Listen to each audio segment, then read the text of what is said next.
Okay, welcome back.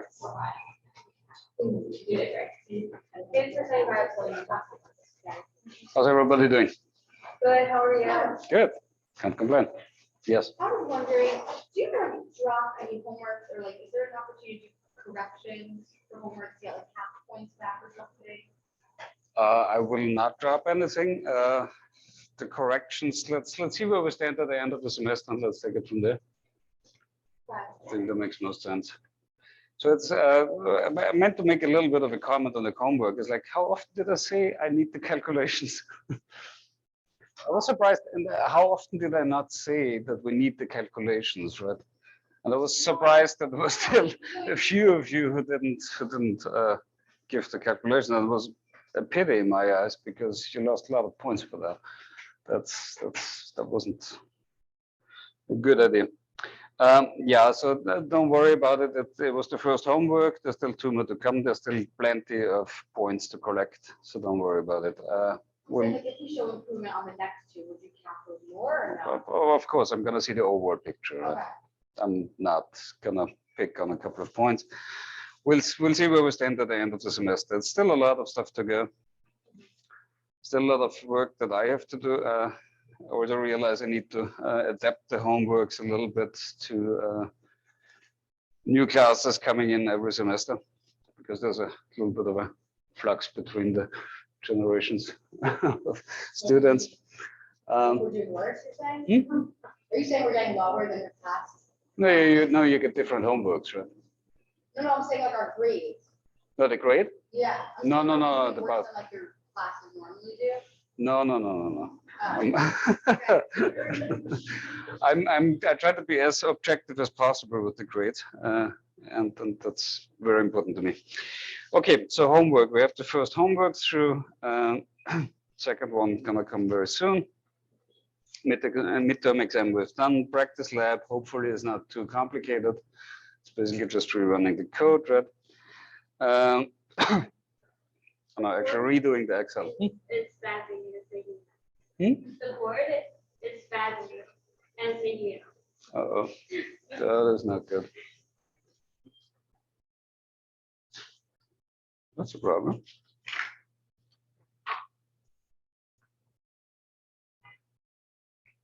Oh boy.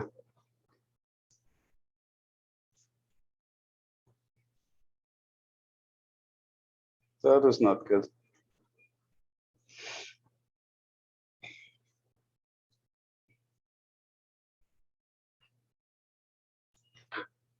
That's a major problem.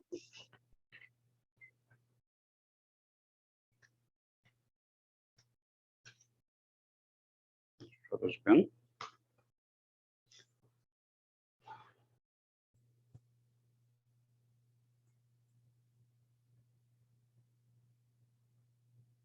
Okay.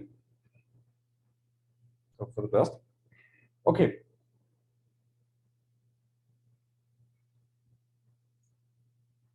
Okay. You online can see the screen, right?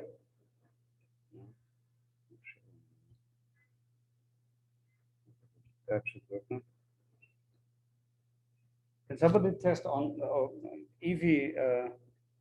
Yeah, can you let me know whether you can hear me? Yeah, I can hear it and I can see your screen. Okay, fabulous. Thank you. Okay, good. Okay, practice labs, the discussion boards. How are the videos? Do you like the videos? They're kind of interesting, right? Yeah. So, who of you is still afraid to get mauled by a bear? What? Oh, you haven't been to that one. Okay. Wait, no, I didn't say what you said. There's something about risk estimates, and so you're going to learn about how dangerous it is to go in the woods because you may get attacked by a bear. You will know when you hear the video. Okay. How many more discussion boards are there going to be? So, Do you know how many more discussion boards?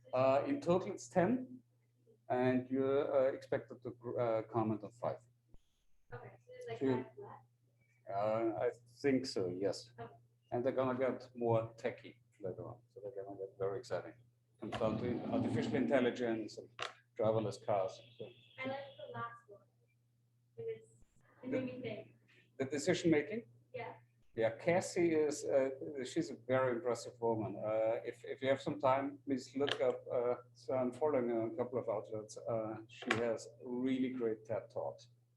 So really worthwhile investigating her, but very impressive person, very impressive researcher.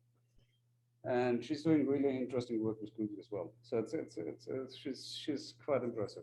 And the topic of decision making is also interesting when you think about it, because again, another example where statistics applies to our daily lives, right?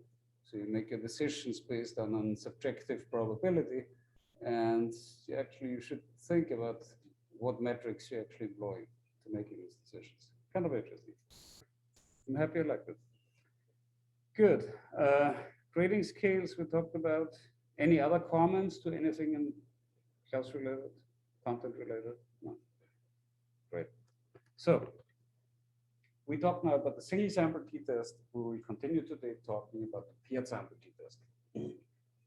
Single sample t-test, essentially, you're trying to compare a sample population to a population mean by estimating the standard deviation from your sample, as opposed to the STAT test, where you get the standard deviation of the population, right?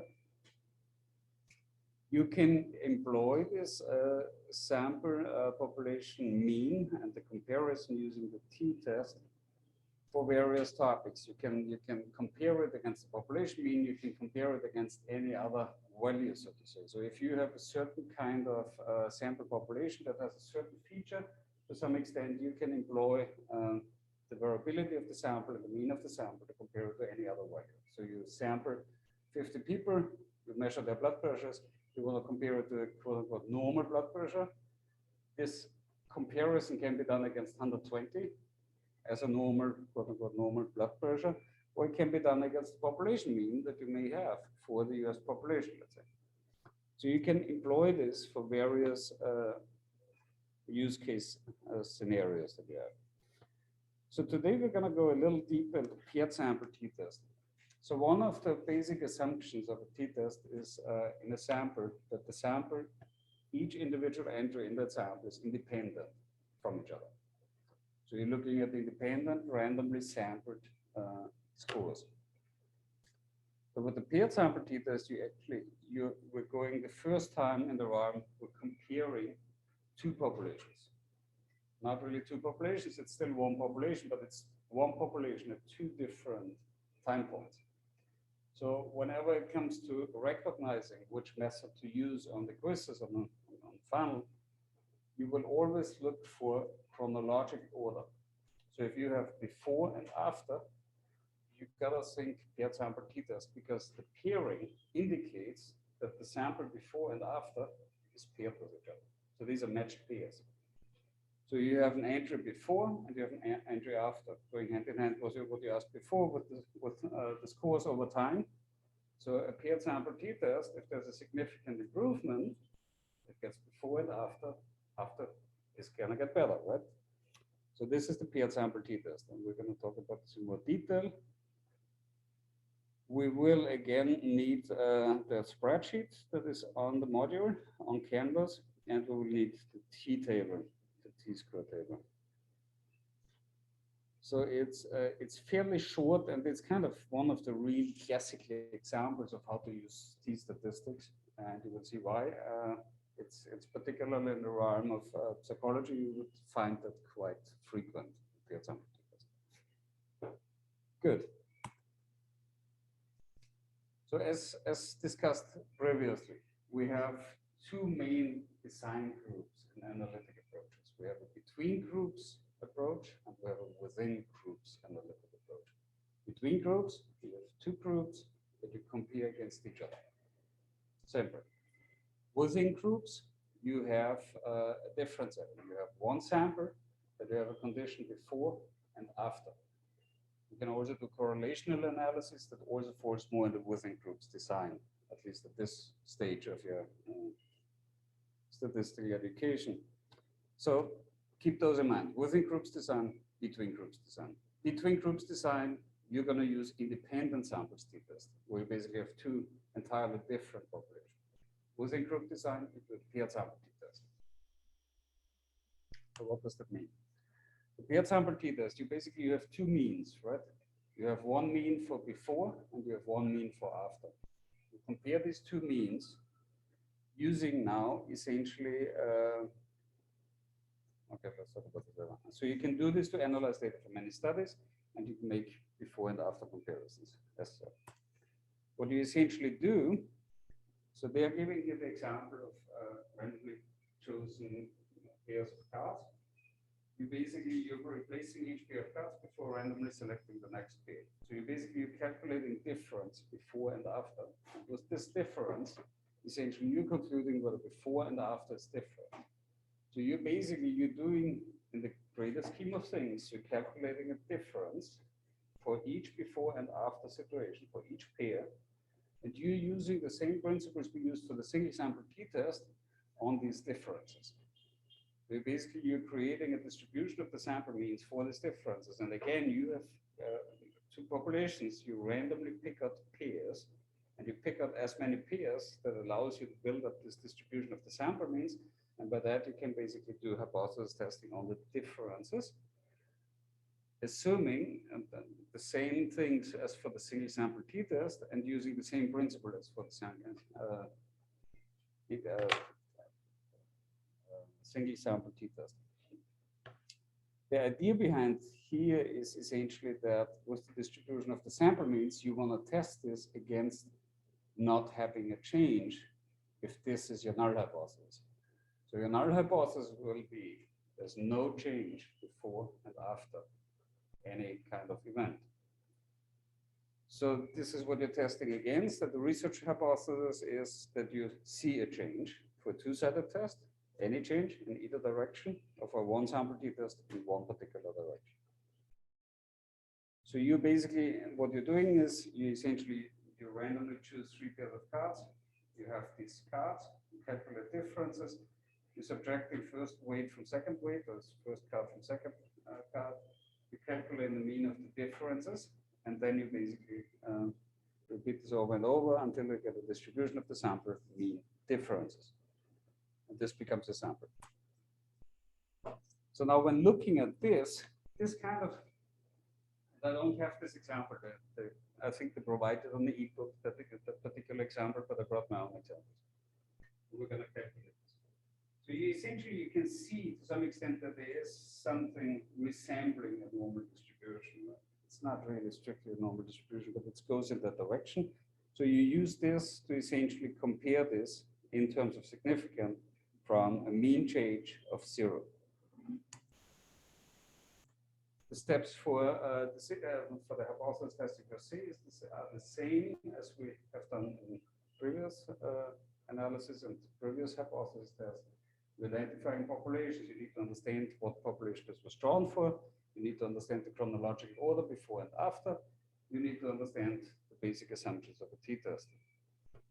You will then pose the null and research hypothesis. Based on that, you basically formulating your hypothesis, and then you will move forward. You determine the characteristics. You're calculating the means. You're calculating the differences, and you characterize the variability of the differences. Based on that, you calculate your t-test statistics after determining the critical values and the cutoffs. So the critical values and the cutoffs are the same as we know already from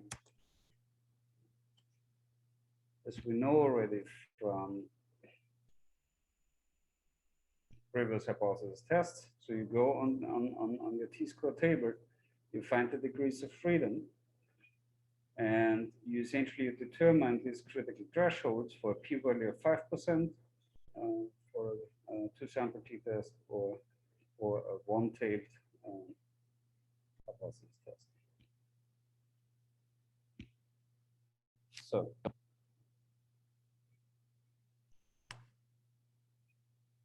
So an example of a paired sample t-test, not the best example I found, but let's take it for now.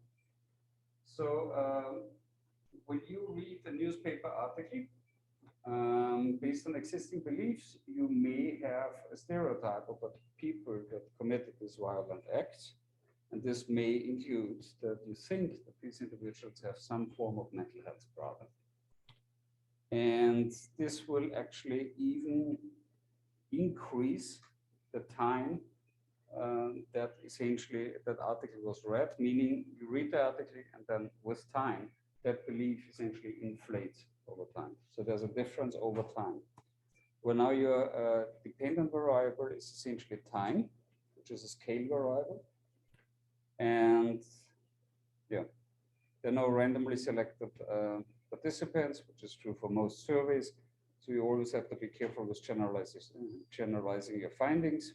And you don't know whether the population is normally distributed, but essentially you mean to get away with this by still doing a t-test.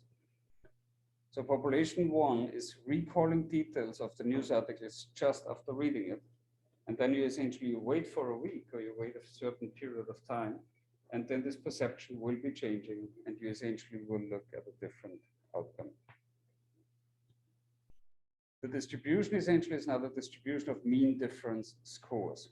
So you get differences in scores of whether people believed that was a mental health problem existent in the person committing that violent act. So the null hypothesis is that people who recall the details just after reading it will have the same mean level of belief that mental illness caused the violence as people who recall the details 1 week later. So this is the chronological order, right? So this essentially implies that mu1 equals mu2. So it's no change over time. The research hypothesis here is that people who recall the details of a news article just after reading it will have a different mean level of belief that mental illness caused the violent act. So mu1 is unequal to mu2. So now when we are looking, so these are values that essentially come from this calculation, and we will do our own calculations, which makes it easier to go step by step through it. So we have a mean difference of 0.2. We have a variability, that's the sum of squares, right, of 0.08. We have 5 entries, which for the calculation of the standard deviation, we have to calculate the degrees of freedom, which is 5 minus 1. And this is a little subtle here. I just want to point this out. We remember that we always have talked about the degrees of freedom is the number of entries that we can draw. These you will remove from your overall sample size. So you basically you get 1 entry per 1 group per 1 variable that you can draw, knowing the sum of squares. So this one that you can draw would for 2 groups before and after essentially would be 2. You may be tempted to subtract 2 from your sample size, but you don't do that because your degree of freedom is based on the difference only. So you only subtract 1. And that's important because I've seen this mistake. Okay, so essentially you get a sum of squares of 0.08. You divide this by 5 minus 1, which is 5 entries. That's your sample size. Minus 1 gets you to the degree of freedom. You get the square root of 0.02. Gets you to a standard deviation of 0.141. This divided by the sample size, square root of the sample size gets you to a standard error of the mean of 0.063. And now essentially you do nothing else but comparing this to a mean of 0.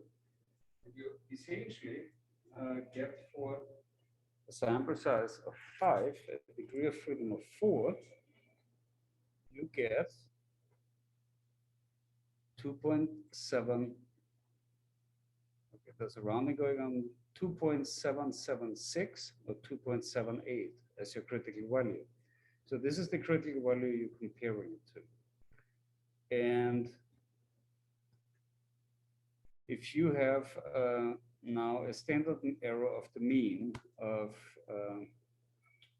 0.063, and you take now the difference, and here the difference was 0.2. You remember that was the difference stated here for this example. And you're subtracting this from 0 because this is the difference that you're essentially looking at. So this is no change.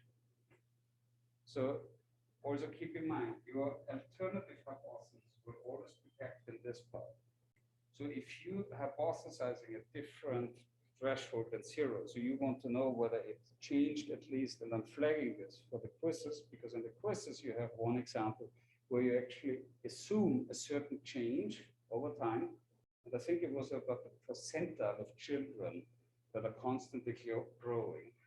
So when you do the PRT test for a child, you need to assume that there's a constant growth, and you actually want to know whether you have a significant difference from constant growth that is normal, whether it deviates from this constant growth.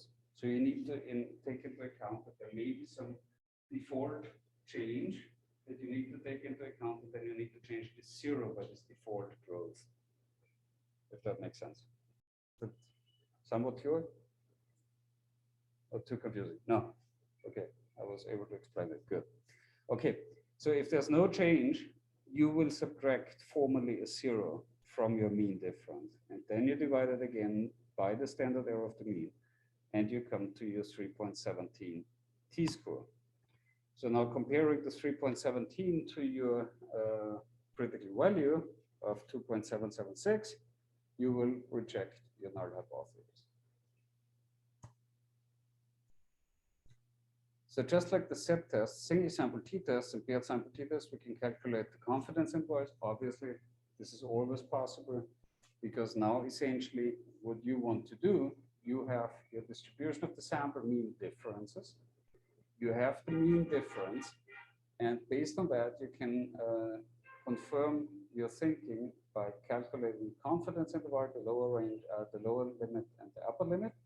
And if 0 for no change is contained within that range or that interval, then you will not reject the null hypothesis. If it's not including the 0, then you can formally reject the null hypothesis. So same principle as the hypothesis testing, you're just employing it differently. Okay, you calculate the confidence interval by drawing a normal curve, which we have right here. You indicate the bounds of the CI on either end, writing the percentages under each segment of the curve. You add a critical t-statistic to the curve, which we have here was 2.5, which comes from the t-score table. We add the critical t-statistics to the curve. We're converting those t-values then to raw differences. So this would be a 2.776. So you transform this by multiplying it with the standard deviation, or not the standard error of the mean, and adding the mean. By that, you get to your confidence interval. This would be this example. You're basically assuming a normal distribution around the mean, and you're calculating here the critical thresholds, which are here 0.37 and 0.03, which do not include the 0. So there's a significant difference. So you can conclude it's significantly different from 0, which implies that there was a significant change in either direction. Simple, right? It's not really complicated. And you will see in the example, it's really easy to do. It's the simplest t-test, and it's also conceptually the easiest to kind of understand. And it's actually a good start into more advanced t-statistics. In the same fashion, you can also calculate the effect size. Again, same principle. You do the same thing. You do the mean, the sample mean, minus your mu, which again is 0. You divide it by the standard deviation of 0.141 in this example, not by the standard error, but the standard deviation. You get Cohen's d, which here is a very large effect size. Remember, it's 0.2, 0.25, 0.5 to 0.8. Everything exceeding 0.8 is a large effect size. Are all numbers coming from the chart, or are they set? Are all of it? The numbers, like 0.141, is that coming from the chart? This is from an example. Oh, okay. And we will do an example that you see that in front of you. I'm just walking through the slides because they're conceptually presented well. Good point. I actually should include the slide explaining that further. So the numbers that are used in the equations, they're just numbers from a different, like from an example. They're not like percent. Exactly. Okay. This comes from this example, and yeah. Okay. So there are two things to keep in mind.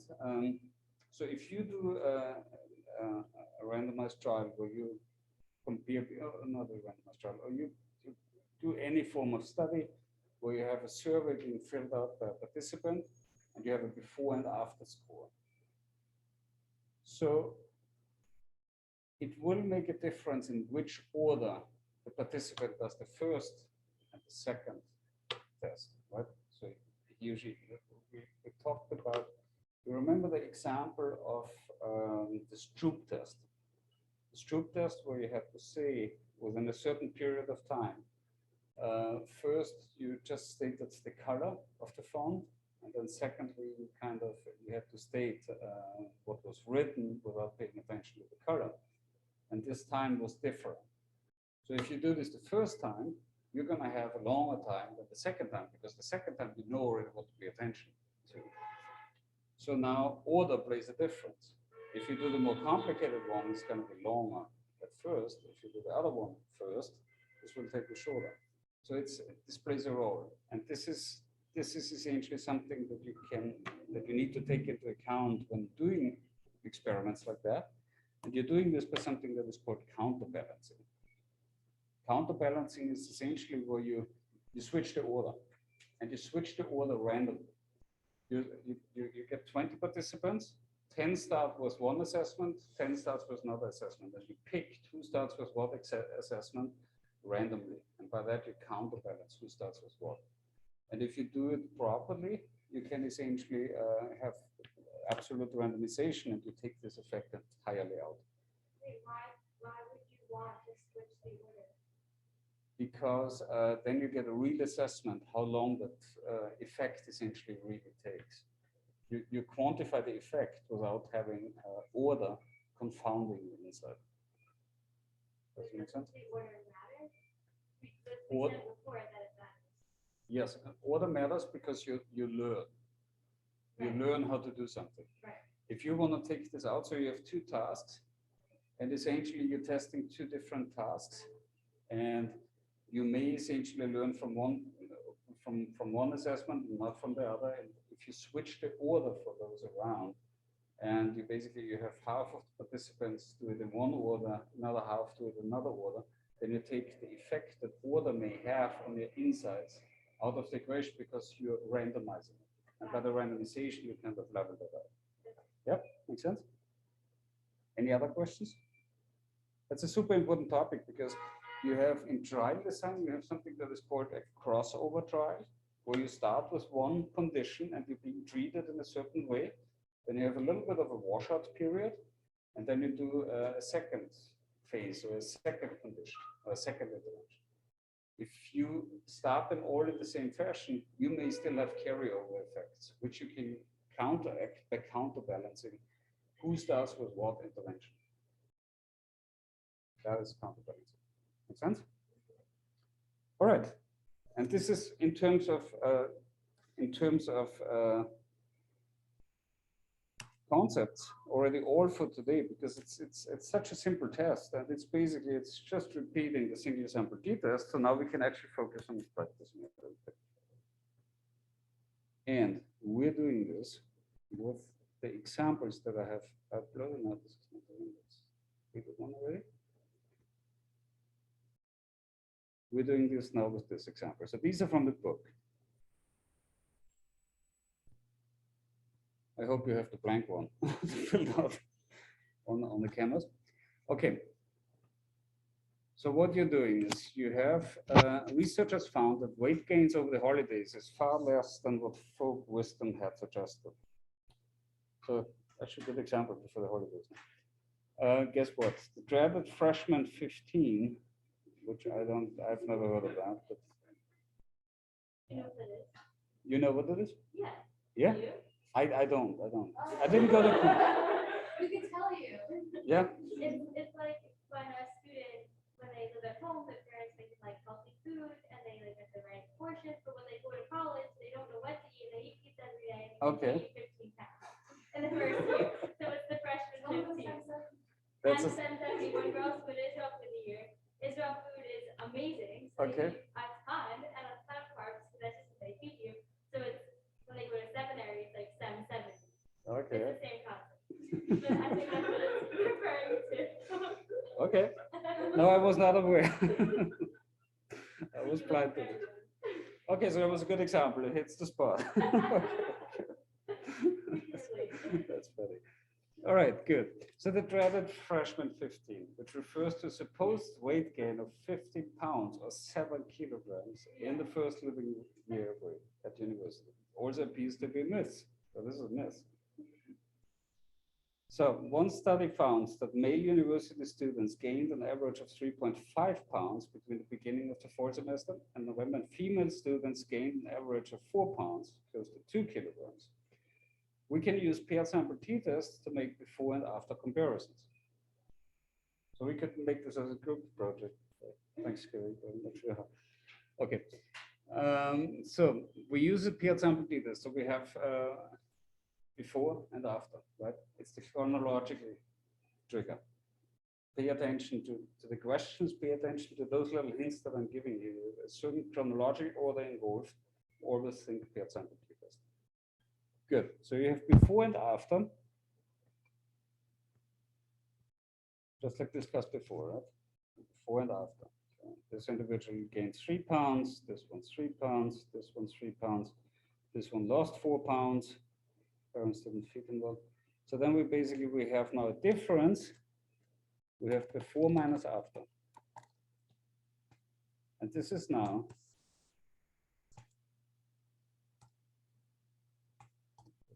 this minus this. Right? So this is the gain. Also pay attention in what direction you basically subtracting which from which, right? So this is arithmetically and statistically, it doesn't make much of a difference whether you subtract before from after or after from before. It's just you gotta think of it. If you conceptually want to look at data, always think of it logically and how is it easier for you to kind of grasp it.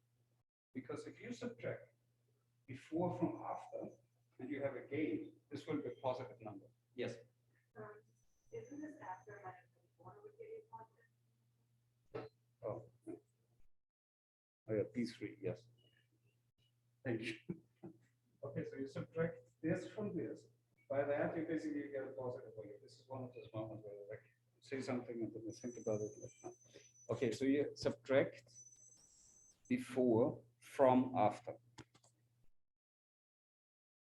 By that, you preserve the concept of gaining, and gaining remains positive. It's usually of advantage because you preserve the concept and you're not confusing your future self. So now if you just copy paste this all the way down, you get essentially your differences, right? Easy so far. Now we can calculate the average.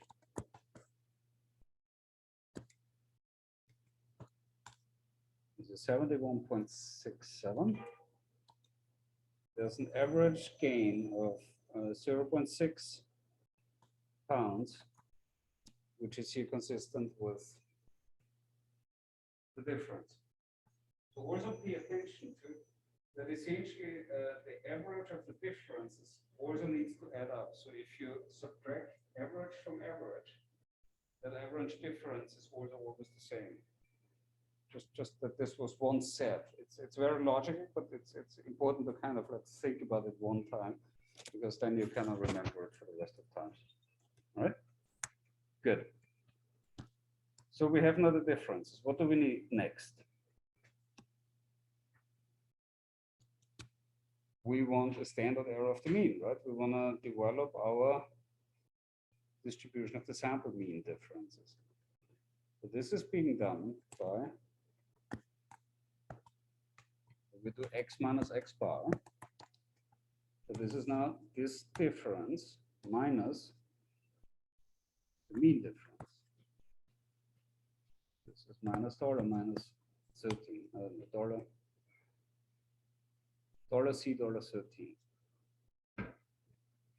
Gives you now this difference from the mean for all your individual entries, right? Same thing we always do. So these are the differences, these are the deviations. And now we need our squared deviation, which is x minus x bar squared. So we're squaring this up now.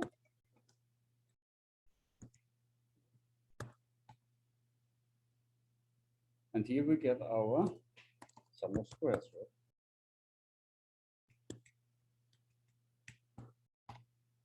That's the sum of squares. This is our x bar.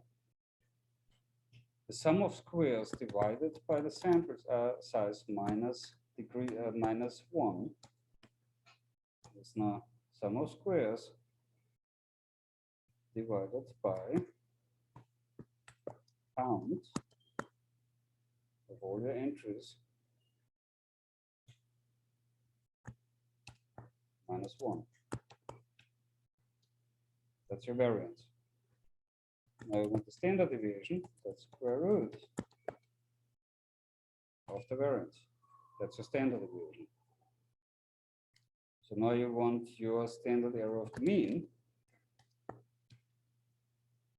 which we know is, and they ask again a question. I see the eye roll. So it's a standard deviation divided by square root of the sample size.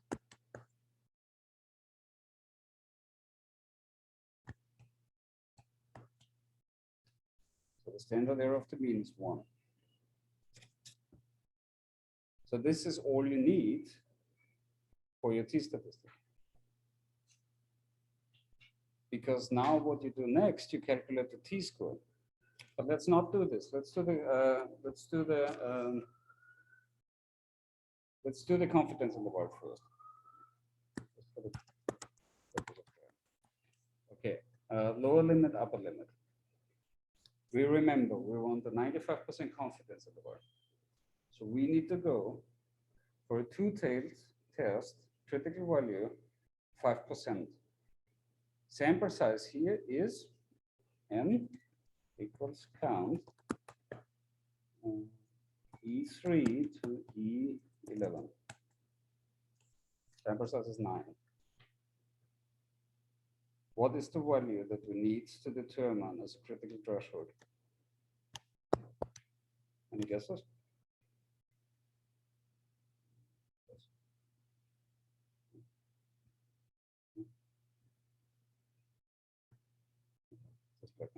Okay. What are we reading from this t-score table? Elena. So critical value. This is the column for 5% p-value. Yeah? Have you agree? So what is our critical value? Sample size is 9. But we're not using the sample size, right?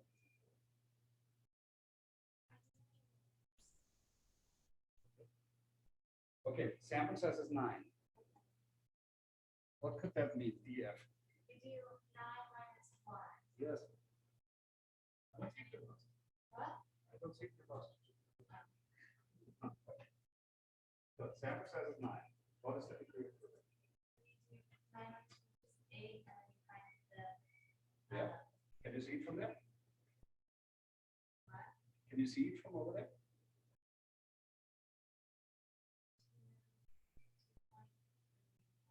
Right. So 0.31 is the critical value.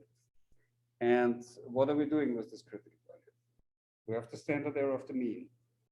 We want to have a lower limit of a confidence interval. We're calculating the mean. Which mean? Which is our mean?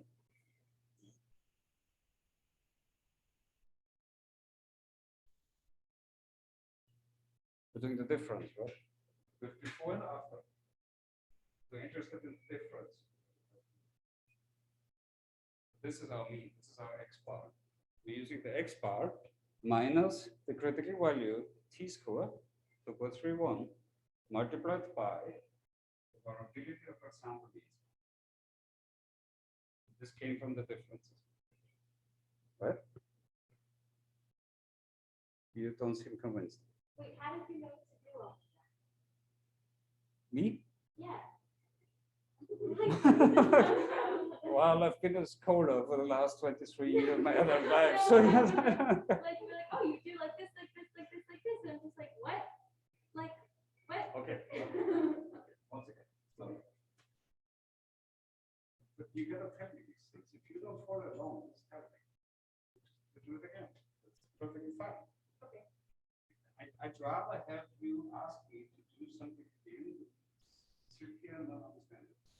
I know it's important. But okay, before and after, we're calculating a difference. This is the difference. We're calculating a mean of the difference. This is the mean. This is the mean change of your population of 9. 9 freshmen. N equals 9. We're coming now from calculating, just like we always did with hypothesis testing. We're calculating a standard deviation. That's the very first thing.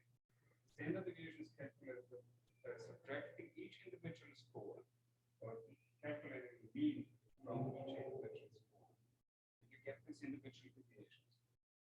You square all these individual deviations up, you get the sum of squares. You divide the sum of squares by degrees of freedom, you get to the variance. You square roots the variance, you get the standard deviation. You divide the standard deviation with the sample size, where the sample size you get to the standard error of the mean. Okay. The standard error of the mean is the distribution of your sample mean. Right. This is why I wanted you to do the calculation of the homework. Somebody needs to wake you up at 3 in the morning, and you need to know how to determine the sum of squares and how to get to the variance. That's how good you need to know that. No, it's the basic in a way, but it's really the variation and what you do with this variation and this variability. This will drive analytic methods later on. But this is very central, and this is why I was a little bit of pain in the neck with the calculations, because that's just very central. Yes, I got. I got all of that up to the sum of squares, and then how do you get to the variance? Sum of squares divided by The n. no. That we only do for population, that normal distribution. Oh, it's n minus 1. N minus 1. Degrees of freedom. Dividing by the degrees of freedom, we're getting to the variance. Square root of the variance is the standard deviation. Standard deviation divided by the square root of the n gets you to the standard error of the mean. And this essentially is where you use the standard deviation to estimate all these repeated samples. How much will these means vary? So you establish a connection at central limit theorem. You establish a connection between the variability in your sample to all these random sample means that you have drawn and you repeatedly have drawn. How much will those vary? And this is essentially where you establish this connection between both. That's the standard error of the mean, related to the standard deviation by the sample size. Under the assumption that the larger your sample size gets, if you look at the equation of the standard error of the mean, you divide it by the square root of the n. So if the numerator, your numerator is your standard deviation, your denominator is your sample size. If the denominator gets larger, your variability gets smaller, right? Of the sample means. The idea behind it is that the larger your sample is, the more identical your sample mean will be to the population mean. That's why there's less variation, because it becomes a truer, more true. True is not a quantitative term. A more accurate estimate of your population mean. By that, it will be less variability. Standard error of the mean. And now you get the standard error of the mean. You're using this to estimate your lower limit and your upper limit of the confidence interval. Yeah? Okay, so we said mean x bar minus 2.31 multiplied by the standard error of the mean. So that's our lower limit.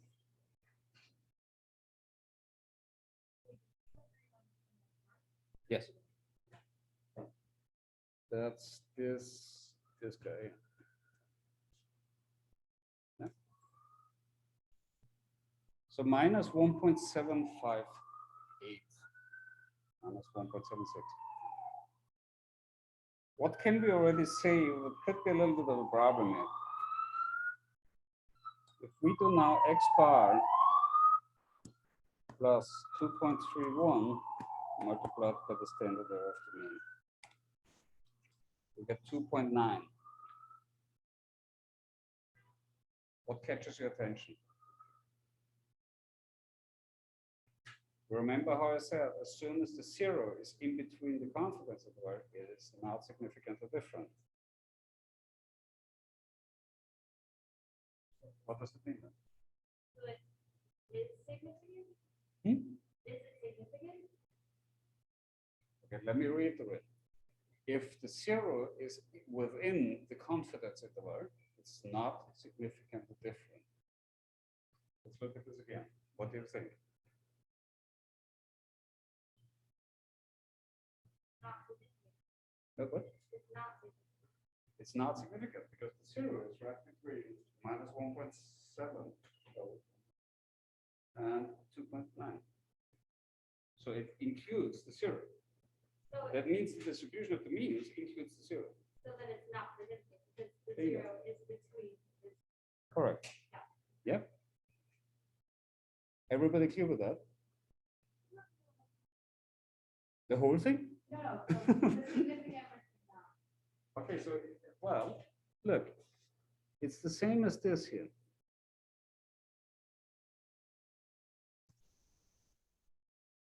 Difference,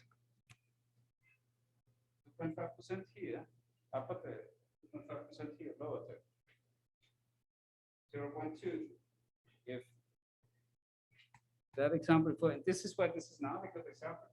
You see, so here's the 0.37, and this was outside here. As soon as this is outside here, it's significantly different. So if 0 is outside of your 95% confidence interval, here to here, then it's significantly different. If it's in here, then it's not significantly different. Yeah?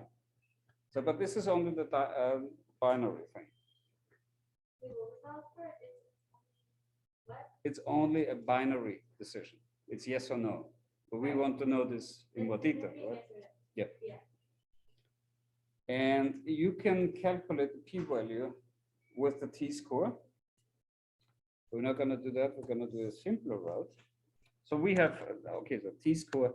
So we know now the t is, what is it now? It's the mean difference minus the null hypothesis value, which is 0, divided by the standard error of the mean. So it's this minus 0, which is obviously falls out, but I just leave it in for didactic purposes, divided by the standard error of the mean. Okay? Make sense?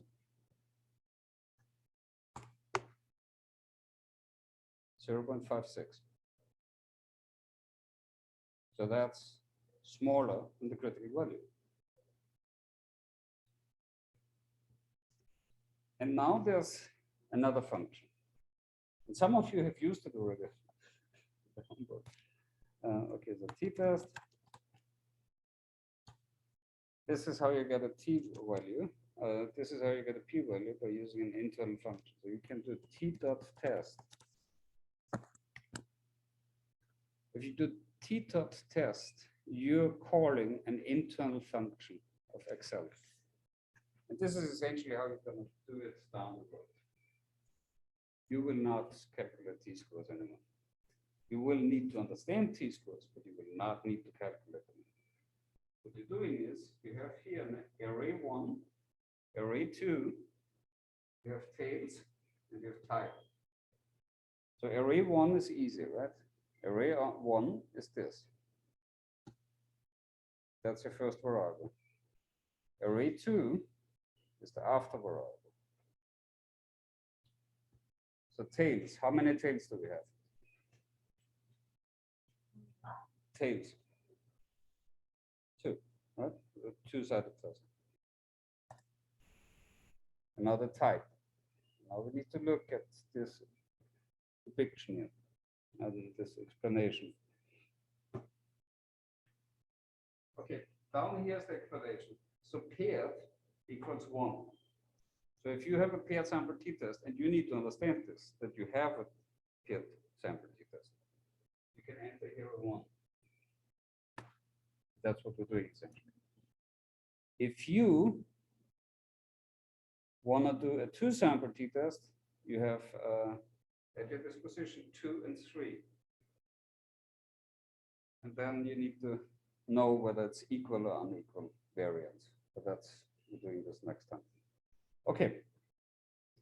So actually on Wednesday, we're going to have a little bit of a tougher class because the independent sample t-test is no joke. So this is child's play. But so, the independent sample t-test is a little bit spicier. Okay, so this is your p-value. This is the probability value for your differences being really significantly different from a different population, or due to random chance, still part of that initial distribution of around 0. So this is what you're comparing it to. Simple, right? Yeah? You did? Okay. What part of the t-test? So essentially you enter t-tox test. Yeah. And this will get you to this formula builder. You have array 1, this is before.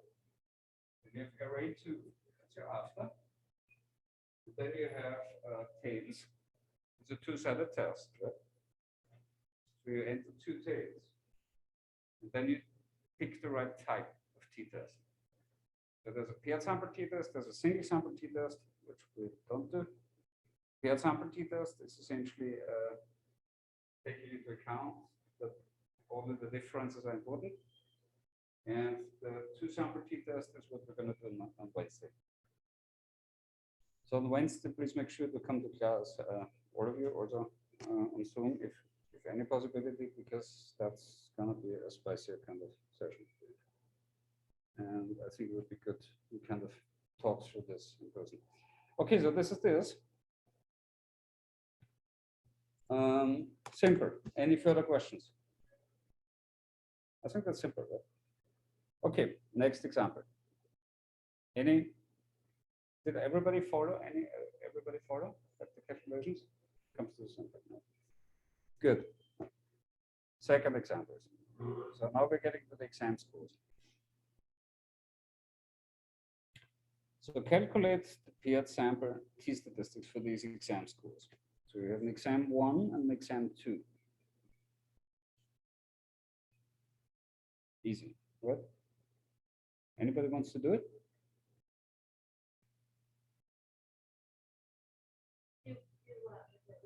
Do it here, come here. You do it?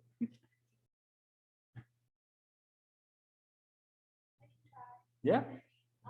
Yes. No, like, Please. I'm asking you just asking for the t-test part or for all of it? No, the whole thing. Come on, takes like 2 minutes. Come in. Perfect. I don't, Ah, last come on, part come would on, be come on, come on. interesting. Give it a shot. You got this. Okay.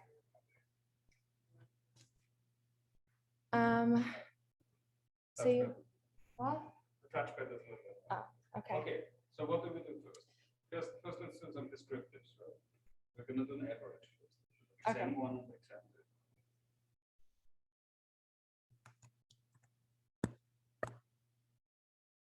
2. Oh. Total structure.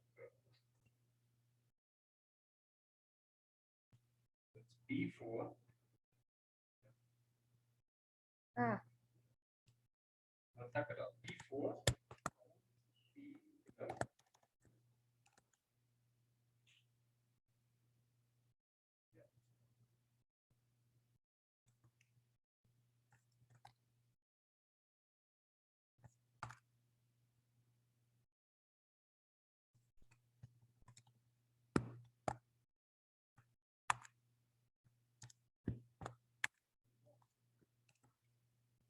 Okay. And then we have to do the difference between exam 2 and exam 1. Oops.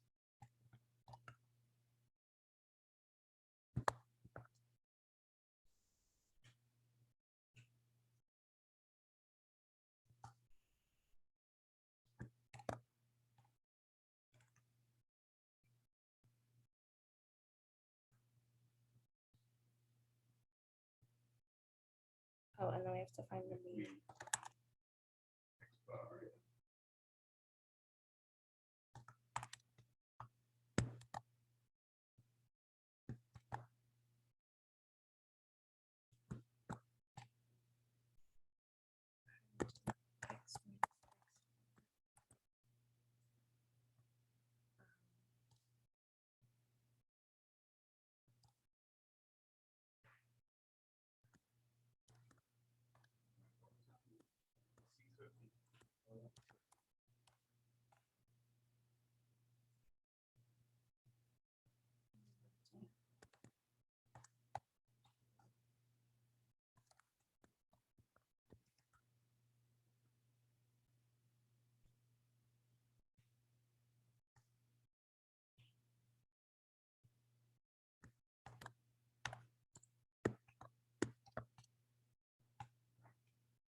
Um,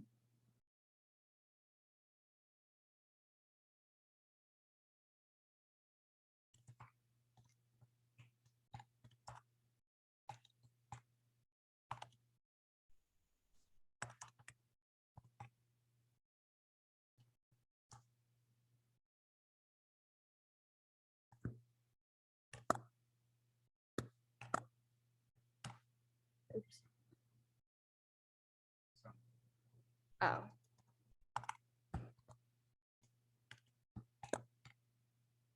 And then the variance is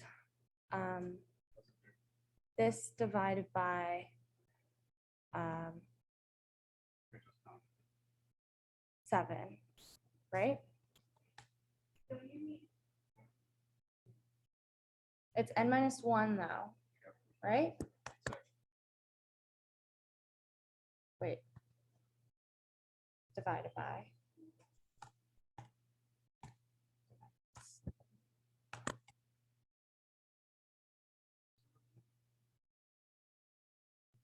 Seven. 8, 7. Yes. Okay. And then the standard deviation is. Oh.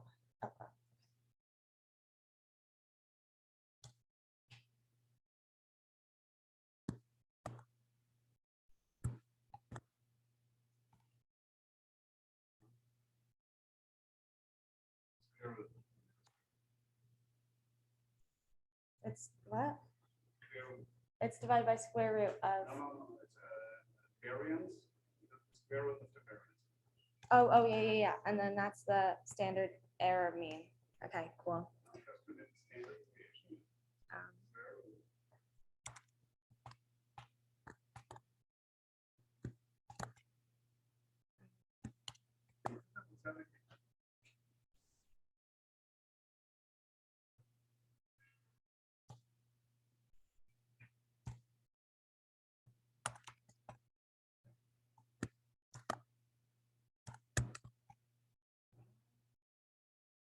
No. 8, okay. And I don't know what to do now. Now we need the t-score. I don't know what to do now. Okay, so the t-score is the mean difference minus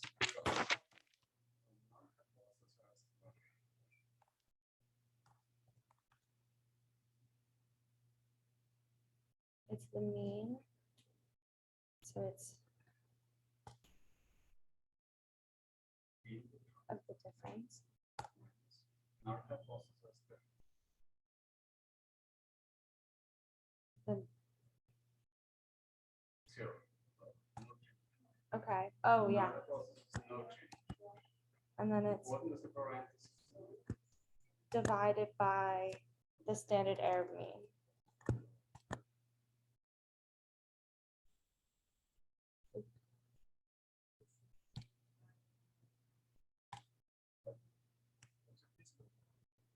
Will you reject Then we it or have not? to,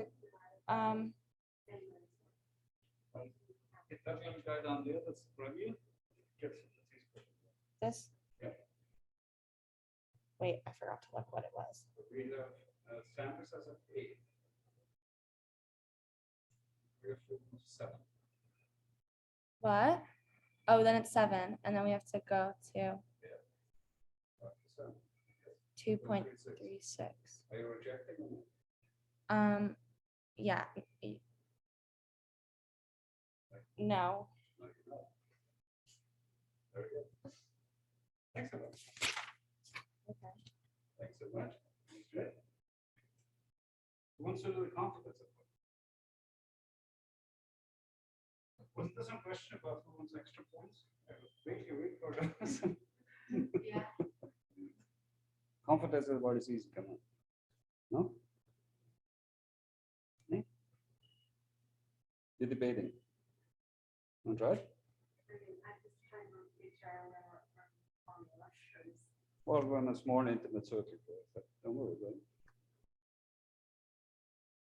You can just direct me. What do I do next? Okay? Yeah. Yeah. So 2.36. Elena has found that, yeah? So we do a mean, yeah? Minus the 2.36. Is that what he meant or no?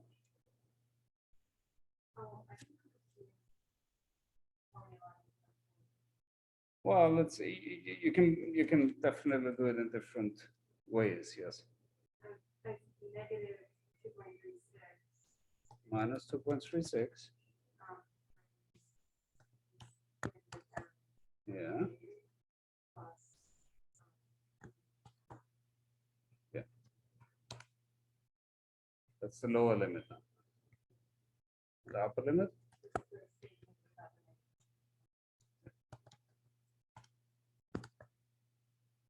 Very good. Oops.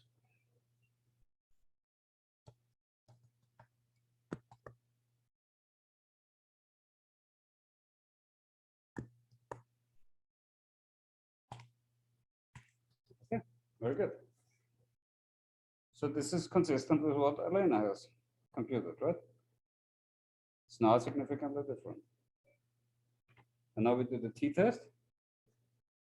Who wants to guide me through the t-test?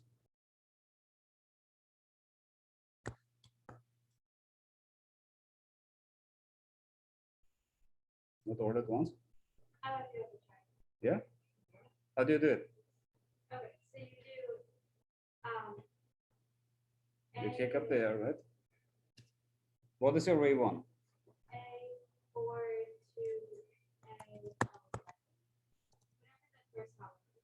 A4 to A4 to A11, yes. and then